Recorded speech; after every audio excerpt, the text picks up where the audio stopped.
wanted to show you a little bit about the machine that I use to make the Lichtenburg fracturing wood burning figures. So I got this machine right here from Conestoga Works, and it's a Lichtenburg figure wood burner 2. So I guess this is just an upgraded version from the first one that the owner had made.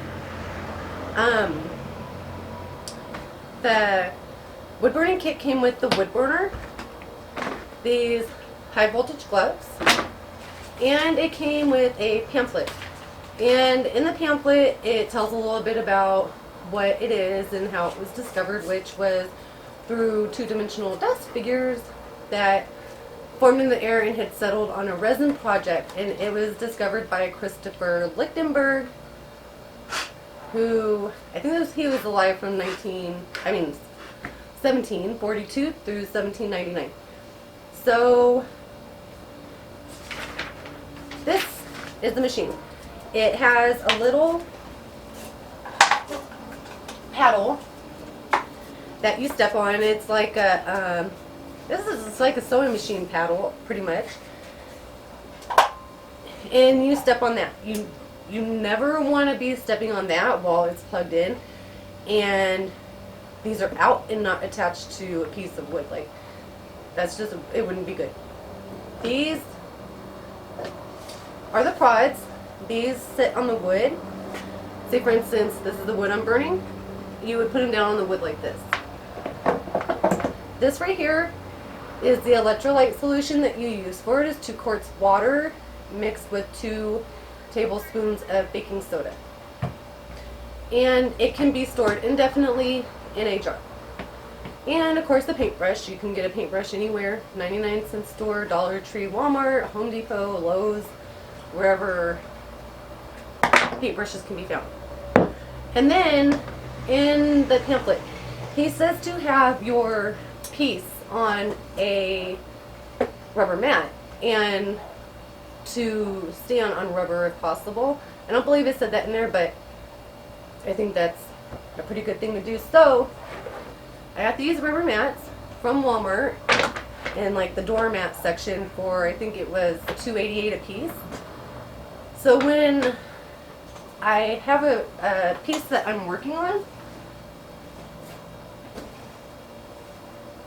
we'll just pretend this one. Well, hold on, I'll grab a different one. Like this one right here. I sanded mine down just a tiny bit before I burned it. So, say for instance you're using this one. It will fit on this piece on this rubber mat. So you would just put it on here like this. This will go under your feet.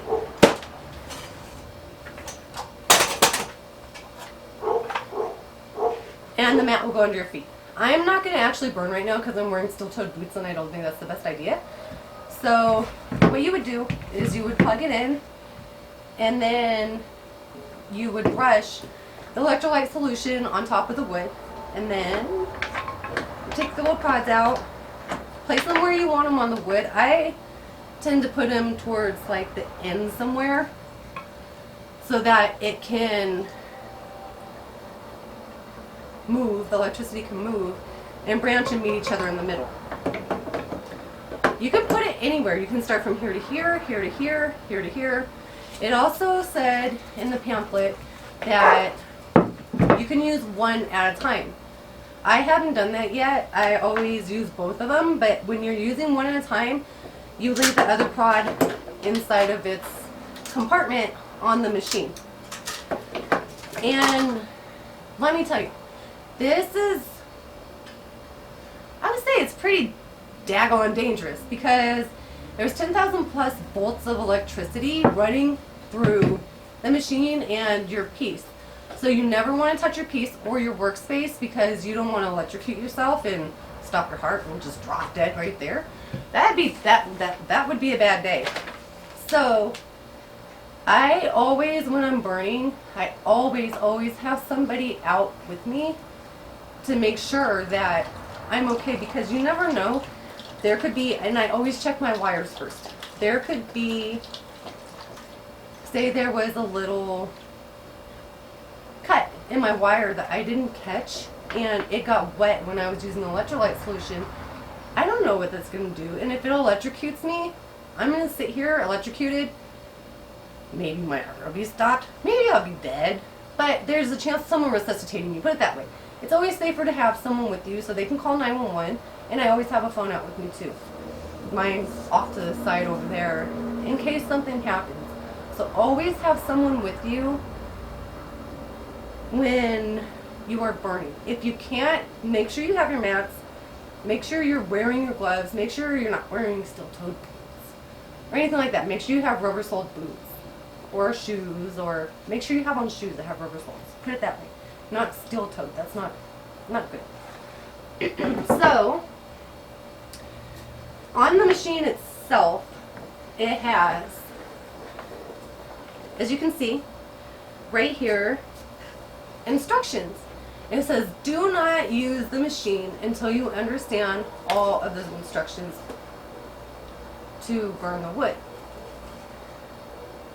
I read this thing quite a few times. I read through here quite a few times. And might I add also, it comes with a 1-year warranty, which is nice because the machine itself was $2.99. I think it was $2.99. And it was shipped out really fast. I ordered it on a Thursday or a Friday, and I think I received it Tuesday of the next week. So the shipping is excellent. It's fast. The company is a great company to call and deal with. And this is one of the funnest things that I have done in a really, really long time. The only other, I would say this is my favorite tool. Except for this thing right here.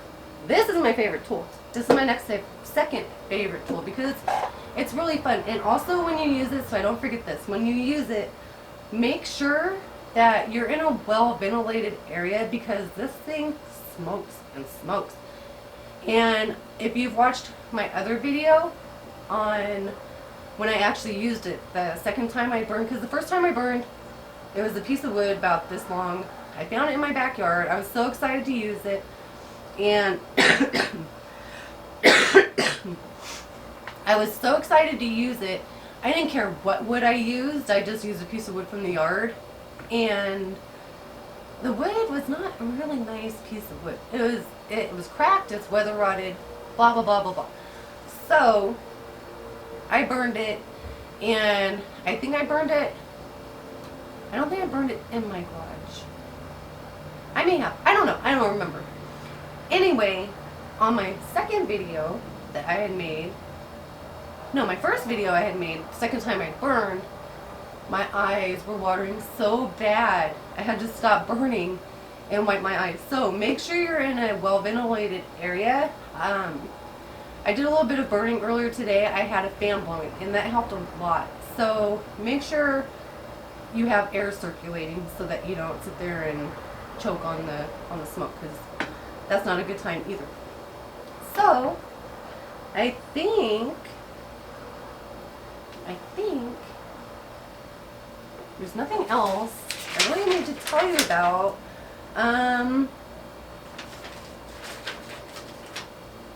Okay, here's a question I had. What wood works best? Just about any wood can be used, which wood is wood, most people would think. But it says the tighter grain, light colored woods such as basswood, birch, cherry, and maple tend to work best to show a contrast between the Lichtenburg pattern and the background. The fine hair-like figures, I can't even reach it. The fine hair-like fingers can be produced much easier in a tight grain wood. Wood such as ash and oak will work, but the burn pattern will generally lack the fine hair-like details that can be obtained in looser woods. Which I think, this I believe was oak. I got this from Home Depot. This is a 2x4. I think I got it from Home Depot. And I don't think you can see it from that far. So I think what they mean is these little itty bitty details right here are produced better on the tight grain woods. If not, you get like these right here, where it still burns, but it doesn't give the little itty bitty branches that come off. So those are the woods that are best to use. And I also saw, I did research on this before I started, and it said that there's been a lot of dust from doing Lichtenburg wood burning. So I was like, that can't be good. So I Googled to see why people are dying from it, because I don't want them dead because I want to have fun. That's just stupid.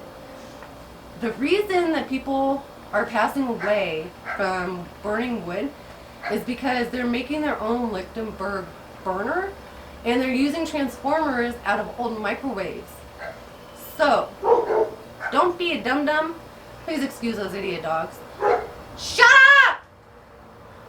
Sorry. They bark all day. It's terrible.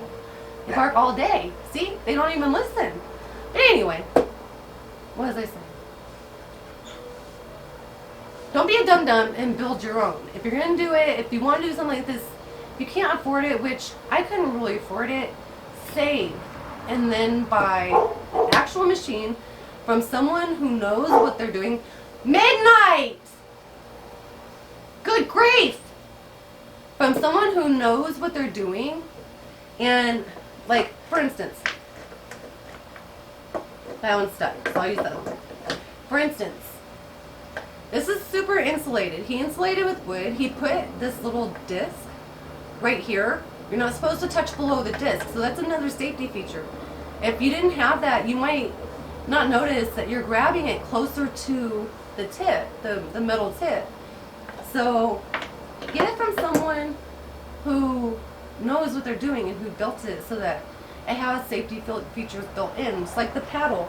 Once you remove your foot from the paddle, electricity stops running through the prongs. So just be safe. Don't go and get a microwave, take the transformer out, and build something that probably isn't gonna work. It might work, but it's gonna have a greater chance of you getting hurt. So now that I've lectured you and I've shown you my machine and I told you a little bit about it, I think I am done for today with telling you about the wood burning. It's just really cool, and if you want to see how it actually works, look up learning how to on my YouTube channel, learning the Lichtenburg wood burning process. That's where I'm actually burning. So until later, have a nice day, everyone. Oh, and make sure you like and subscribe, and if you have any comments or questions for me, feel free to leave them in the comment section and I will do my best to get back to you. See you later.